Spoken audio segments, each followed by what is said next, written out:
Well, it was the first day of school yesterday, and Governor John DeYoung took a tour of a few schools in our territory. Let's take a look. I started off this morning visiting the schools, start first in St. John, then I went to St. Thomas and St. Croix, and the whole objective was to be able to see the type of work that we've done at all our schools with respect to maintenance, but I think most importantly to get a sense of our students and really what they were coming back into in terms of the environment, to get a sense of the feeling, and also to meet with the parents. On St. John, I went to Guy Benjamin out in Coral Bay. It's a school that, not many, I've not gone to last year, but it's a school that went from 60 students several years ago to where now it has 94. So clearly it is growing. And then I went to Julius Sproul, where they had a rally. But what was very interesting to me is just to watch the parents as they were bringing in the students, both fathers and mothers and father figures, and that was really a very joyful thing for me to see. Then I visited EBO in St. Thomas. Janie Tuitt in particular is a school that we're really trying to grow, give some attention to, primarily since we just closed down the Jarvis Annex and we rearranged and some consolidations between Jarvis and Dover. And Janie Tuitt really is now a school that a lot of attention is being focused on. A lot of parents are paying attention to it, and a lot of our students, particularly within the Savannah area. EBO also is a school that I think deserves some attention, as do all of our schools really in terms of what's happening. And then I visited Adelita Cancrine. Came over here to St. Croix, and one of the schools that was very important for me to visit was John H. Woodson. And I think this year John H. Woodson was completely different. The classrooms, the construction, the maintenance work, irrespective of the fact that during the summer we had vandalism with respect to some of the windows having been stolen.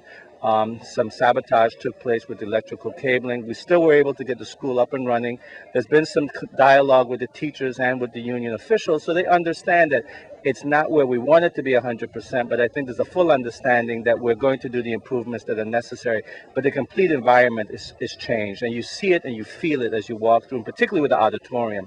The school now has an auditorium that can seat over 550 of their students. So, and then also to Central. As everyone is aware, Central is a school that accreditation will be attained this year, particularly as we complete some projects. So all in all, I think it was a worthwhile activity that I did with Commissioner Terry in visiting all of the schools. But I think the thing I really want to get across is the importance of parents to be involved with their children. It was shown today, because everywhere I went, I saw mothers, fathers, and just those involved with their children being engaged in school, in the classroom, listening to the teacher, participating with the teacher. And I think that is what's going to be the foundation of us having a very successful school year. It is clear that the conditions of buildings are important, but the time we spend with the students and particularly the parents and the caregivers spend with the students is the most important. I think that we started off the year on a good foot. And here today, I'm now at Lou Muckle. There's some issues that the principal has asked us to address, but again, they're minor issues that we'll take care of. And the point that I want to get across is that not that everything will be achieved to 100%, but as long as we know the issues, we can address them, and we can just make the lives easier for the principals and the teachers so they can do what they do best, which is teach our children. We have never had this much work done in the time that I've been principal. So I just want to thank the governor for what he has done and his administration, and we look forward to continuing getting everything done. We're going to be there to support you, Mr. Yu. Believe me. I mean, what you show for the school, don't worry. You have our full support in getting everything done, because when all is said and done, it's your passion with these children that really make it worth it. So, thank you. The late King of Pop would have been 51 years of age last Saturday, and two of the five brothers, Tito and Marlon, were in town celebrating Michael Jackson's life and career. News Channel 8's Lee Carl has that story.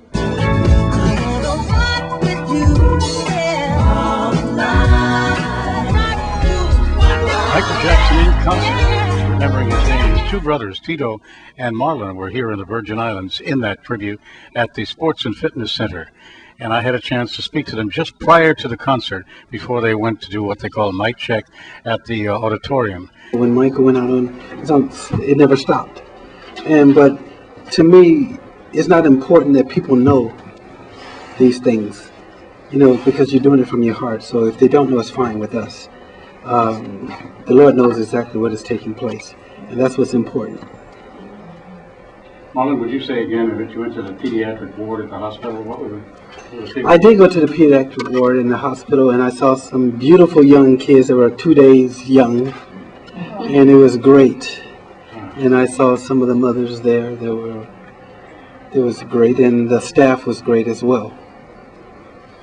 You know, I'm just wondering if all of us know, as we watch the Jacksons grow up, right, who played what?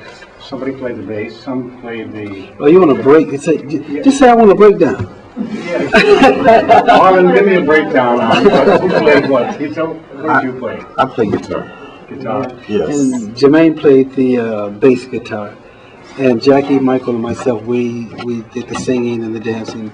And I do play for myself at home, but not on any music or anything of that nature. Apart from all the stories about who did the choreography, was it you, Marlon? No, it's myself, Jackie, and Michael. Okay. The three of us. Oh. With me overseeing it. Yes. Still do the steps, still Tito? No, I have 2 left feet.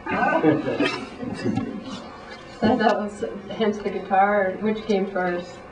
The guitar, I would say. That was my main instrument, the guitar, and Jermaine played bass as well. Will you be playing guitar tomorrow? Oh, absolutely. Absolutely, yes. They playing guitar as well.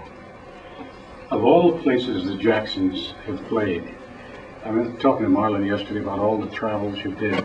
What was the most impressive, Tito, for you? Was it Japan or Germany or where? Well, that depends, because I have moments that I really respect the performances that we've given only because of the reason, I would say, more so than the audience or the number of people that attended. And I would say one of my most memorable performances, I would like to say it like that, is when the Jackson 5 played the Daisy, and we were introduced to the media, and they got their first glimpse at the Jackson 5 way back in 1969, early days. Yeah, and Dinah Ross was there, and then following that, we did a show at the Los Angeles Forum that was Dinah Ross's concert, but we were asked to join that concert, and we performed some songs in that show, and I'll never forget it, because that was our first time playing in front of 18,000 plus people, and we were all pretty nervous, but we had fun. How old were you? I was about 15. 15.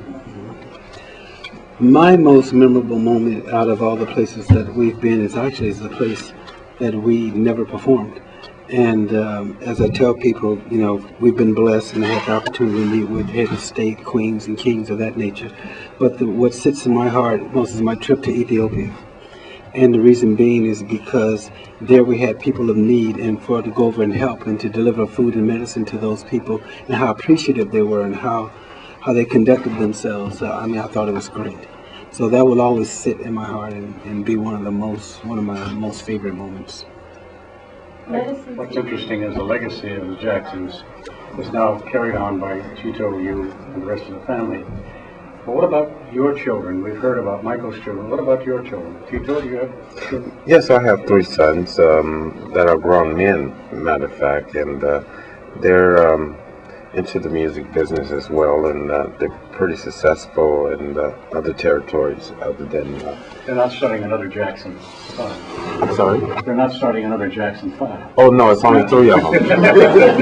It's only 3 of them. I have 3 adults, 32, 31, and my son 28, and 2 grandkids.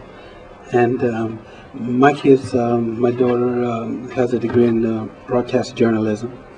So the legacy lives on, right? Well, you know, they do their own thing. I don't try to put them in the media. Try to do what makes you happy, because I can't tell them what to do. I can guide them and help them as much as possible in what they want to do.